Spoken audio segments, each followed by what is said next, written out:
ఆదివాసీ గూడాలు వరకట్నంపై తిరుగుబాటు చేస్తున్నారు. కట్నం వద్దంటూ తీర్మానాలు చేస్తున్నారు. కానుకలు ముట్టమంటూ ప్రతిజ్ఞ చేస్తున్నారు. ఆస్తులతో అనుబంధాలకు సంబంధం లేవంటున్నారు.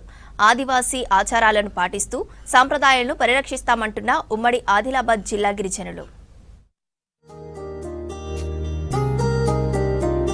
ఉమ్మడి ఆదిలాబాద్ జిల్లాలో ఆదివాసీ గూడాలు వరకట్నం తీసుకోమని తీర్మానం చేస్తున్నాయి. ఆడపిల్ల పుడితే వరంగా భావించి సంబురాలు చేసుకుంటున్నారు ఆదివాసీలు. ఆదివాసీల్లో వరకట్నం నిషేధం. ఇది వందల ఏండ్లుగా వస్తున్న ఆచారం. ఆ ఆచారాన్ని ఇప్పటికీ పాటిస్తున్నారు. అయితే ఇటీవల కొందరు ఆదివాసీ సంప్రదాయాలను ఉల్లంఘిస్తున్నారు. ఆడపిల్ల పెళ్లి చేస్తే కట్నం ఇస్తున్నారు. ఆడంబరంగా పెళ్లిళ్లు చేసి అప్పుల పాలవుతున్నారు. వరకట్నం దురాచారం దూరం చేయాలని ఆదివాసీలు ఏకమవుతున్నారు. ఆదివాసీల ఆచారాలు సంప్రదాయాలు దారి తప్పకుండా చర్యలు చేపడుతున్నారు. రాయి సెంటర్లో ఆదివాసీల ఆధ్వర్యంలో సమావేశాలు నిర్వహిస్తున్నారు. ఈ సమావేశాల్లో ఆడపిల్లల తల్లిదండ్రులు వరకట్నం ఇవ్వొద్దని, పెళ్లి కొడుకులు కట్నం తీసుకోవద్దని తీర్మానాలు చేస్తున్నారు. ఈ నిర్ణయాలకు అందరూ కట్టుబడి ఉండాలన్నారు. రాయి సెంటర్లో ఆదివాసీల గ్రామాలు 30-40 గ్రామాలు ఉంటాయి. ఈ తెగ వాళ్లు సంప్రదాయాలు పాటించడం కీలక పాత్ర వహిస్తాయి. రాయి సెంటర్ల నిర్ణయాన్ని అందరూ శిరసావహిస్తారు. అందుకే ఆదివాసీ గూడాల్లో వరకట్నం ముట్టమంటున్నారు. కానుకలు తీసుకోమని ప్రతి గూడెంలో శపథాలు చేస్తున్నారు.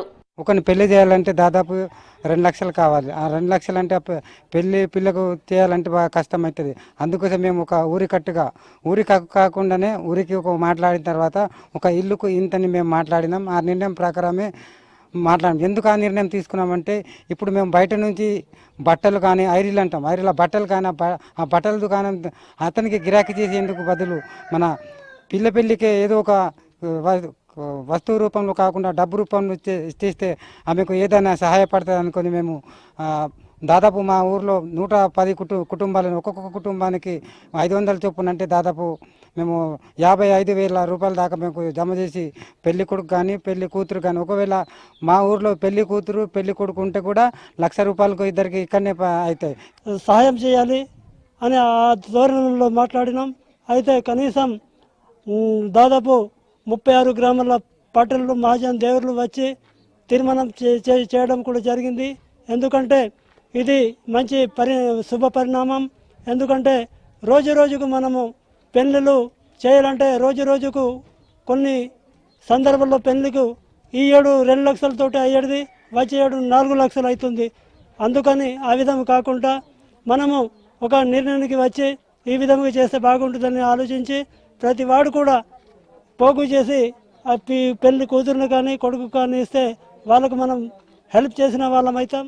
ఆదివాసీల పెళ్లికి వచ్చిన బంధువులందరికీ బట్టలు సమర్పిస్తారు. అంతేకాదు పెళ్లి చేసుకున్న కుటుంబాలకు కానుకలు సమర్పించి అప్పులు పాలవుతున్నారు. దీంతో ఇలాంటి కానుకలపై నిషేధం విధించారు. పెళ్లి చేసుకుంటున్న యువతి కుటుంబాలకు ఆసరాగా నిలుస్తున్నారు. పెళ్లి ఖర్చులను గూడెమంతా కలిసి భరిస్తోంది. పెళ్లి ఖర్చుల కోసం ప్రతి ఇంటి నుంచి 500 రూపాయలు ఇస్తున్నారు. ఆడప్పులతో పెళ్లి చేస్తున్నారు. ప్రతి పెళ్లిని ఆదివాసీలు తమ ఇంటి పెళ్లిగా భావిస్తూ అనుబంధాలు ఆప్యాయతలు పెంచుకుంటున్నారు గిరిజనులు. యాజ్ ఎ సింగిల్ పేరెంట్ మాకు అమ్మ ఒక్కరే, నాన్న లేరు. సో మా లాంటి వాళ్ళు పెళ్లి చేయాలంటే చాలా అప్పు తీసుకురావాలి. సో అప్పు తీసుకొద్దాం అనుకున్నా ఇంటికి పెద్ద దిక్కు లేకపోవడం వల్ల ఎవరు అప్పు కూడా ఇవ్వరు. సో దాన్ని తిరిగి ఎలా చెల్లించాలి, అమ్మ ఒక్కరే కాబట్టి చెల్లించలేరు. సో ఊర్లో ఇలా ప్రతి ఇంటి చొప్పున 500 ఇవ్వడం మాట్లాడుకున్నారు. ఇలా మాట్లాడుకోవడం అనేది చాలా సంతోషకరం. ప్రతి ఒక్కరు ప్రతి ఒక్క పనిని పంచుకుంటూ చేసుకున్నారు. అంటే ఊర్లో ప్రతి ఒక్కరు కలిసికట్టుగా ప్రతి పండగ కానీ ఇలా పెళ్లిళ్ళు కానీ ఆడోళ్ళ పని ఆడోళ్ళు, మగవాళ్ళ పెళ్లి మగవాళ్ళు, ఇలా యూత్ ఉన్నారు, యూత్ కూడా వాళ్ళ పని వాళ్ళు చేసుకున్నారు. అంటే అందరూ సహకరిస్తున్నారు అన్నట్టు. ఆదివాసీలలో ఒక్కసారి పెళ్లైతే చాలు జీవితాంతం కలిసి ఉంటున్నారు. అసలు విడాకులు లేవంటున్నారు. అనుబంధాలకు ప్రాధాన్యత ఇస్తూ ఉంటారు గిరిజనులు. పవిత్రమైన అనుబంధాలను పైసల కోసం తెంచుకోమంటున్నారు గిరిజనులు.